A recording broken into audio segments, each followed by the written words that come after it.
25 মিনিটে 24 বার মিসাইল হামলা, পাকিস্তানকে নরক দর্শন করালো ভারত। সাংবাদিক বৈঠক করে জানালো সেনা। কর্নেল সোফিয়া ও উইং কমান্ডার ভূমিকা, এদের জন্য গর্বিত হবেন আপনিও। পেহেলগাঁওয়ে ধর্ম জিজ্ঞাসা করে যেভাবে জঙ্গিরা 26 জন হিন্দুকে হত্যা করেছে এবং তাদের স্ত্রীর সিঁদুর মুছে দিয়েছে, এই অপারেশন ছিল তারই বদলা। পরে কৌশলগতভাবে দুই মহিলা অফিসারকে দিয়ে সেই অভিযানের ব্রিফিং করালো South Block colonel Sofiya Qureshi ও উইং কমান্ডার ভূমিকা সিং। একের পর এক জঙ্গি হামলায় বারবার ভারতে প্রাণ গিয়েছে সাধারণ মানুষ থেকে সেনা জওয়ানদের, আর পেহেলগাঁও জঙ্গি হামলা ছিল ভয়ঙ্করতম। এত বেশি সাধারণ নাগরিকের মৃত্যু কোনো হামলায় ঘটেনি। এই তথ্য তুলে ধরে ভারত এবার স্পষ্ট বার্তা দিল, আর নয়। মঙ্গলবার রাতে ভারত সামরিক অভিযান চালানোর পর বুধবার সকালে সাংবাদিক বৈঠকে দুই সেনাকর্তার সাথে হাজির ছিলেন বিদেশ সচিব বিক্রম মিশ্রি। কর্নেল সোফিয়া কুরেশি জানান, পাকিস্তান এবং পাক অধিকৃত কাশ্মীর উভয় জায়গাতেই অভিযান চালানো হয়েছে, সাধারণ মানুষের কোনো ক্ষতি করিনি। কর্নেল জানান, প্রথমে সওয়াই নালা ক্যাম্পকে নিশানা করা হয়। জৈশ এবং লস্করের শিবিরগুলি ছিল টার্গেট। 9টি জায়গায় 21টি টার্গেট ধ্বংস করা হয়েছে। পাকিস্তানের যে জায়গায় হামলা হয়েছে সেটি হলো শিয়ালকোট, সেখানে ছিল একটি হিজবুল ক্যাম্প। কর্নেল সোফিয়া কুরেশি জানান, মঙ্গলবার রাত 1টা 5 থেকে 1টা 30-এর মধ্যে অভিযান চালিয়েছে ভারতীয় সেনা। 9টি টার্গেট ধ্বংস করা হয়েছে।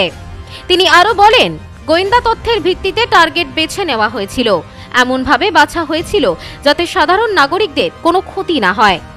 Was launched by Indian Armed Forces to deliver justice to the victims of Pahalgam terror attack and their families. 9 terrorist camps were targeted and successfully destroyed. Over the last 3 decades, Pakistan has systematically built terror infrastructure. It is a complex web of recruitment and indoctrination centers, training areas for initial and refresher courses, and launch pads for handlers. These camps are located both in Pakistan as well as Pakistan-occupied Jammu and Kashmir areas. They are distributed from Sawai Nala in the north, counting to approximately 21, ending at Bhavalpur to the south. সাংবাদিক বৈঠকে wing commander Bhumika Singh বলেন, নির্দিষ্ট গোয়েন্দা তথ্যের ভিত্তিতেই হামলা চালানো হয়েছে। হামলা চলেছে পাক অধিকৃত জম্মু কাশ্মীর এবং পাকিস্তানের ভেতরে। আমাদের উদ্দেশ্য ছিল জঙ্গিবাদের ভিত নাড়িয়ে দেওয়া। সেই কারণেই বেছে বেছে জঙ্গিদের লঞ্চ প্যাড ও প্রশিক্ষণ কেন্দ্রে হামলা চালানো হয়েছে এবং সেগুলিকে গুড়িয়ে দেওয়া হয়েছে। इन लक्ष्यों का चयन विश्वसनीय इंटेलिजेंस सूचनाओं के आधार पर हुआ ताकि आतंक गतिविधियों की रीढ़ तोड़ी जा सके, और यह खास ध्यान दिया गया कि निर्दोष नागरिकों और सिविलियन इंस्टॉलेशन को नुकसान न पहुंचे। यह एक जैश-ए मोहम्मद का स्टेजिंग एरिया है। यह हथियार, विस्फोटक और जंगल सर्वाइवल ट्रेनिंग का केंद्र भी था। गुलपुर कैंप कोटली, यह एलओसी से 30 किलोमीटर दूर था।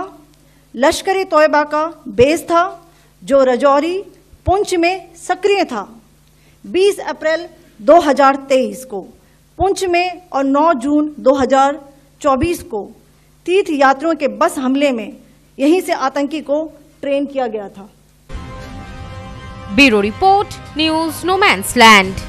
এবার আপনার নিকটবর্তী শহরে আরতি ইলেকট্রনিক্স রিটেল প্রাইভেট লিমিটেড। আরতি ইলেকট্রনিক্স বনগাঁ, গোপালনগর, চাঁদপাড়া, দত্তপুকুর, হাবড়া, নগররুকড়া, বগুলা ও হেলেঞ্চাতে। ফোন 7076534320।